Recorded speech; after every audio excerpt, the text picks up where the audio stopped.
Welcome to Crappy to Happy podcast, a special series on our Sacred Stories podcast, dedicated to sharing the incredible stories of grit, grace, and love in our new book, Crappy to Happy, Sacred Stories of Transformational Joy. I am your host, Rev Ariel Patricia, and together we will answer the question, do bad things happen to good people, or could the difficulties we face be gifts in disguise? Today we are speaking with Lynn Reilly, whose story in Crappy to Happy is titled You're Missing You. Lynn is the author of the self-care book, 30 Days to Me, a working book to living a serendipitous life. She is a licensed professional counselor and master energy therapist whose passion is educating people on how to understand and support themselves to live a serendipitous life, a life filled with unexpected joy, a life meant to be. So welcome, Lynn Reilly, to Crappy to Happy. Thank you. That's such a nice introduction. It sounds so pretty and uplifting. I feel uplifted just reading it and welcoming you. I'm uplifted. So well, that's the name of the game. Yeah. So we're gonna have a great chat, and I just want to start off by saying thank you for being a part of Crappy to Happy. Yeah, thank you so much. I really appreciate being a part of it.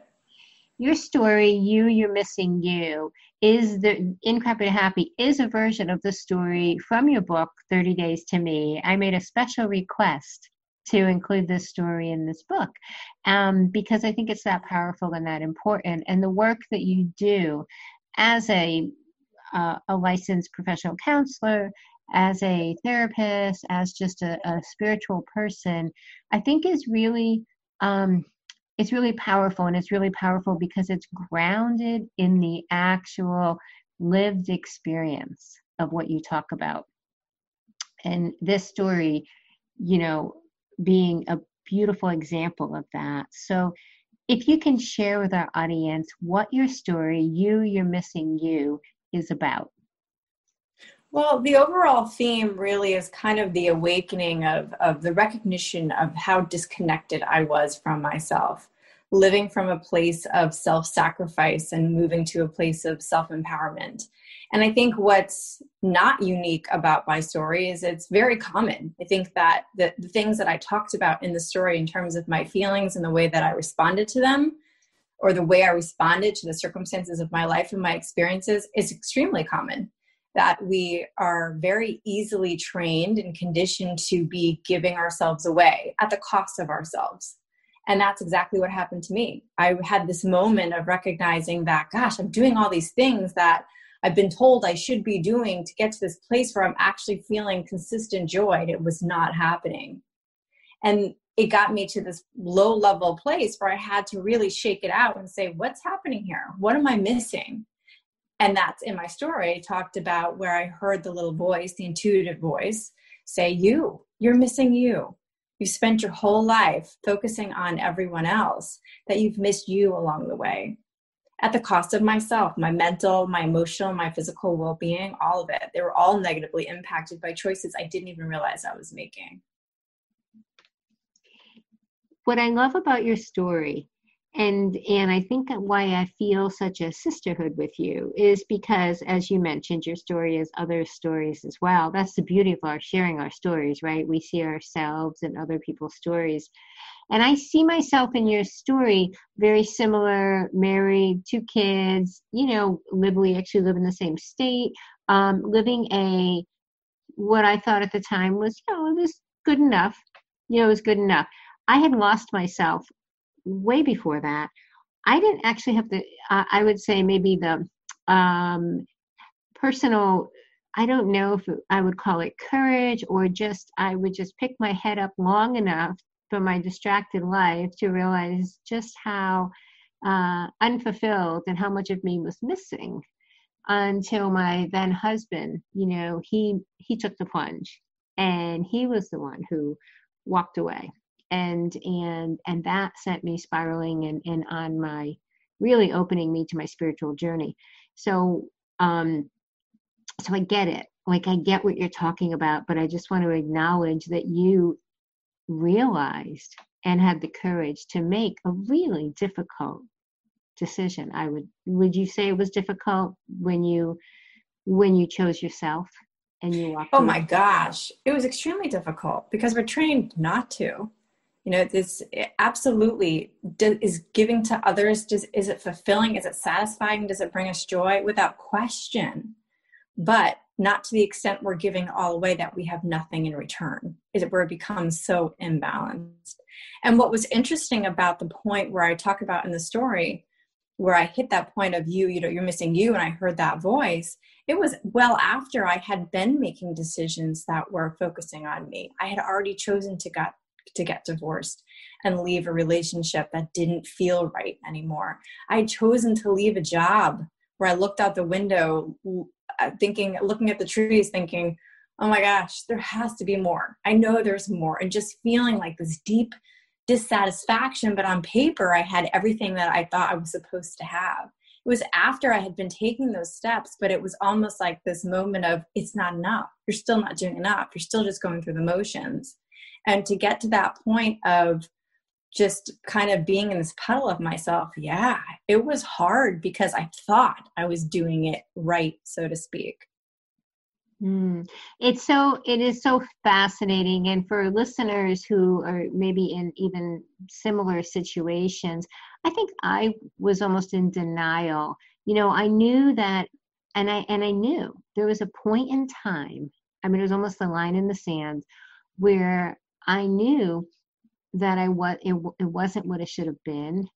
I knew that, but I knew I was making a choice, sacrificing what I thought was myself for the family unit. And it was going to be good enough, and I was going to stay with it. I would have stayed with it forever because I thought that was my responsibility. And that was the commitment I had made.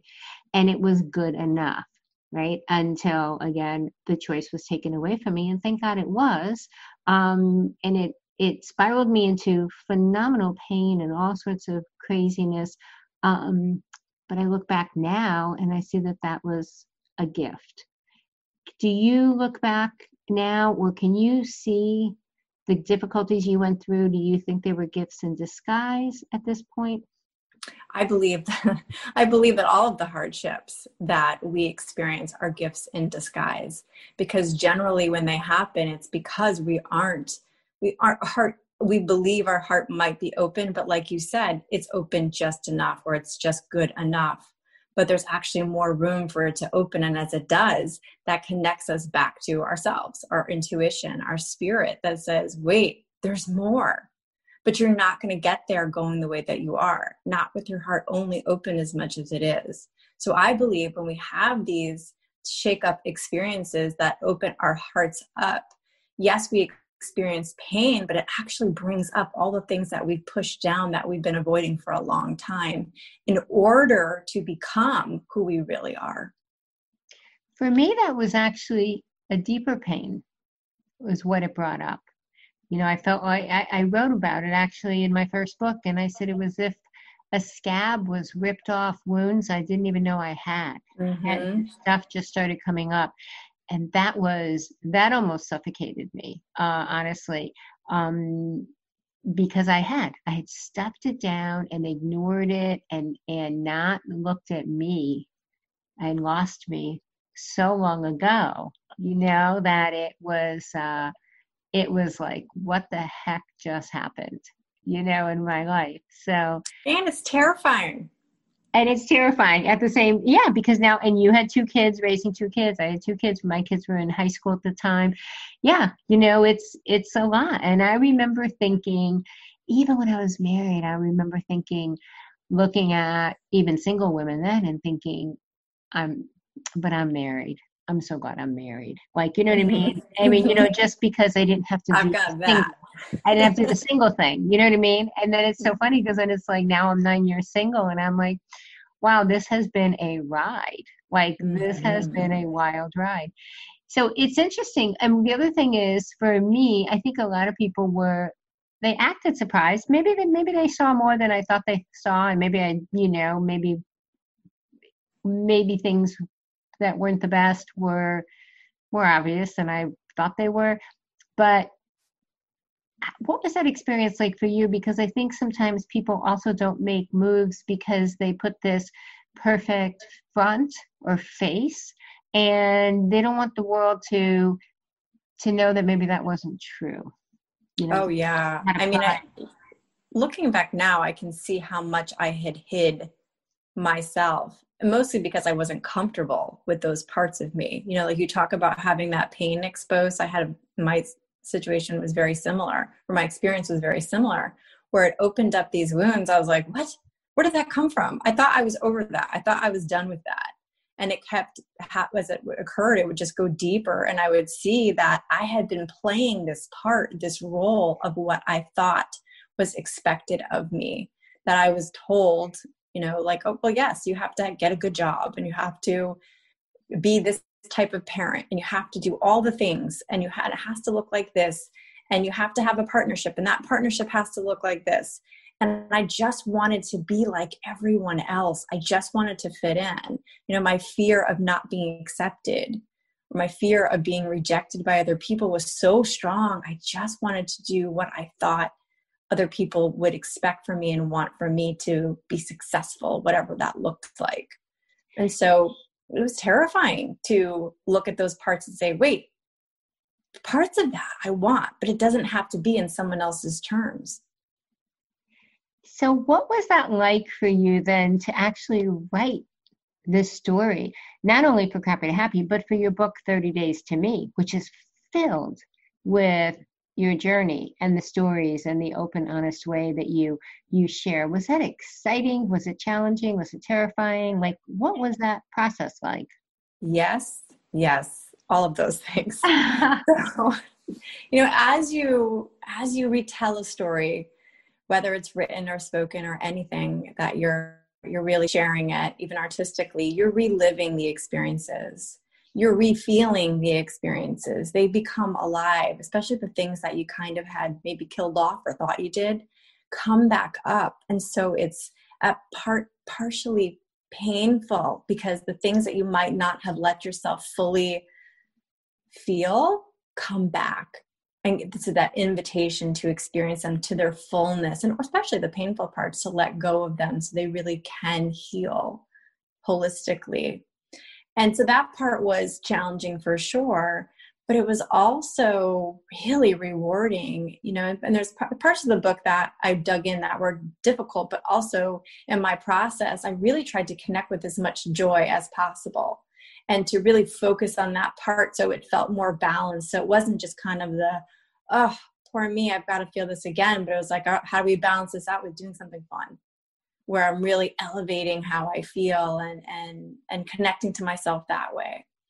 And it was exciting. I mean, really the whole process of, particularly now looking back, is, oh my gosh, look how far I've come.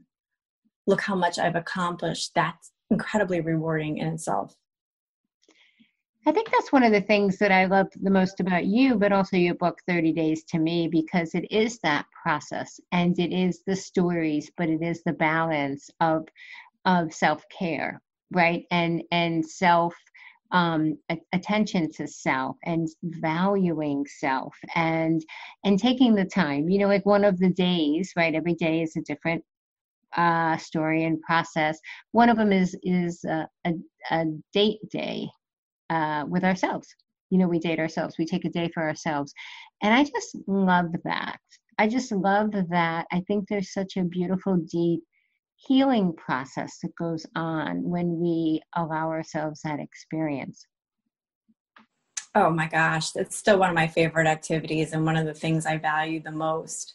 Especially now when we have not as much availability to go out and do the things that we want to do, that time becomes extremely valuable to spend alone, and to actually hear what I want, how I'm feeling, and have those almost inner conversations with myself, and remind myself, what do I want? What do I like? What do I feel like doing right now? Because life is so filled. I still have my kids, and they're teenagers, and my home, and lots of responsibility in my business. So there's always things that the shoulds of things that you're supposed to be doing.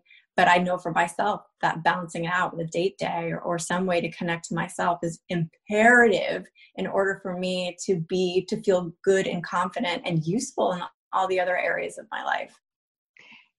So I do have a therapist question for you, but before I ask the question, I just want to say full disclosure for our audience. I keep Lynn's book, 30 Days to Me, a working book to living a serendipitous life, on my nightstand. It is next to my bed. It's next to my bed because it is the type of book that, I mean, doing 30 days in a row is, of course, you get to the tipping point, there's something to staying with it, right? Oh, yeah. Keeping the focus. But it's also one of those books that you just can pick up and flip open to a page, set an intention, flip open to a page and just receive what you need. You're going to receive what you need. It's just a beautiful journey to self. First of all, thank you for saying that. I'm honored that the book's on your nightstand. That's, I know what a prominent place that is. It is. It's the only one right now. Some others come on and off, but yours has been there for longer than I care to admit. I love that. And I have the same relationship with the book. When I first did it, it was 30 days, but I was kind of in that dedication mode of I'm doing this. And that was part of my process, but it's not necessarily meant to be 30 days in order. That's it's a tall order, but the 30 days in general, really they're just specific activities and that I know I return to over and over and over again. And I just open up like, okay, what do I need today? And open up. And it's always that perfect page that says, and there's always a little bit of resistance too of like, oh, okay, yeah, I see, I get it. But that kind of adds to the fun too. So it's interesting. And I think, really reflecting on why your book, 30 Days to Me, stays on my nightstand and why I reached out to you and said, I really want a story from 30 Days to Me and Crappy to Happy. I think the audience listening, they probably already feel it, but there's just a joy, to kind of tie this back to Crappy to Happy. There's just a joy. There's just a feeling of joy. There's a feeling of hope. You have such a beautiful way, sometimes, it's time to go into the real deep spiritual wisdom. And sometimes it's time to be real. And 30 Days to Me, really, I feel really finds that beautiful balance of tapping into the deeper wisdom, but balancing it with a joyful perspective and real life. And it's really phenomenal. And it's exactly what's Crappy to Happy. The book, our new book, Crappy to Happy, Sacred Stories of Transformational Joy, that is the ongoing thread through the whole book is that, okay, this happens, and how do we move through and how do we deepen into the appreciation and the joy of the experience? Yeah, that's the good stuff. That's where life actually feels magical and it doesn't feel so daunting. Right? And absolutely. Maybe that's part of the magic of 30 Days to Me and also Crappy to Happy is because they're short, digestible stories, processes, connections. Sometimes we just need to take things a step at a time. Yeah.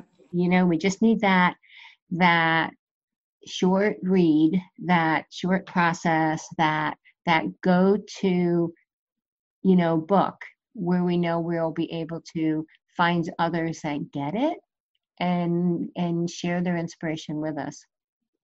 Well, it's that commitment is so big and we're not really good with that because we're so overwhelmed with all the things around us and all the shoulds and expectations. So those bite size actually make it attainable to move in the direction that we say we want.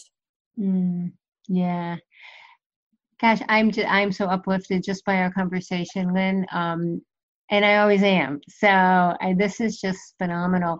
What would you like, before you tell everyone your website, because I want you to tell your website and how they can connect with you, but what would you like to leave the listeners with when they read your story or just what you're feeling now that you'd like to share?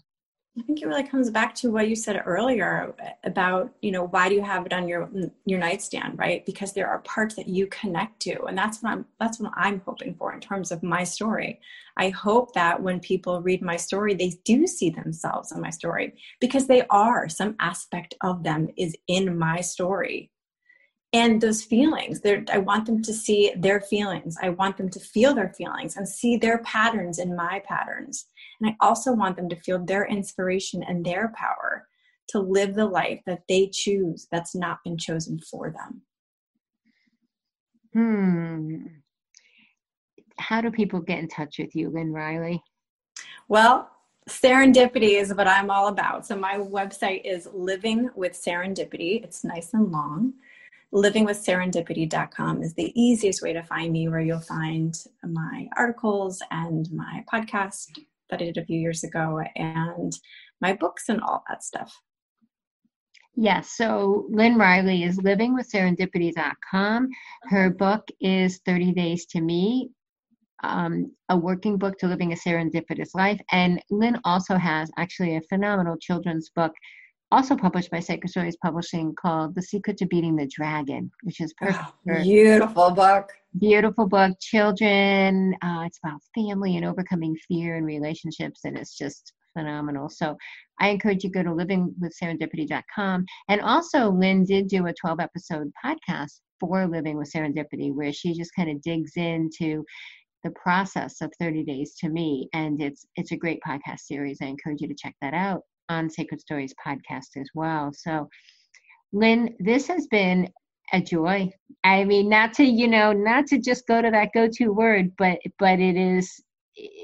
it's the only one I can come up with. That's how I feel. It has been a joy to connect with you today. Thank you. I love this stuff. It certainly brings me joy sharing it as well. So I want to wish you well, and I want to invite everyone listening to read Lynn's story, You're Missing You, in our new book, Crappy to Happy, Sacred Stories of Transformational Joy, which is available through Amazon booksellers worldwide or direct from Sacred Stories Publishing. You've been listening to a special edition of Crappy to Happy on the Sacred Stories podcast. I am your host, Rev Ariel Patricia, and until next time, as always, I encourage you to write your sacred story well.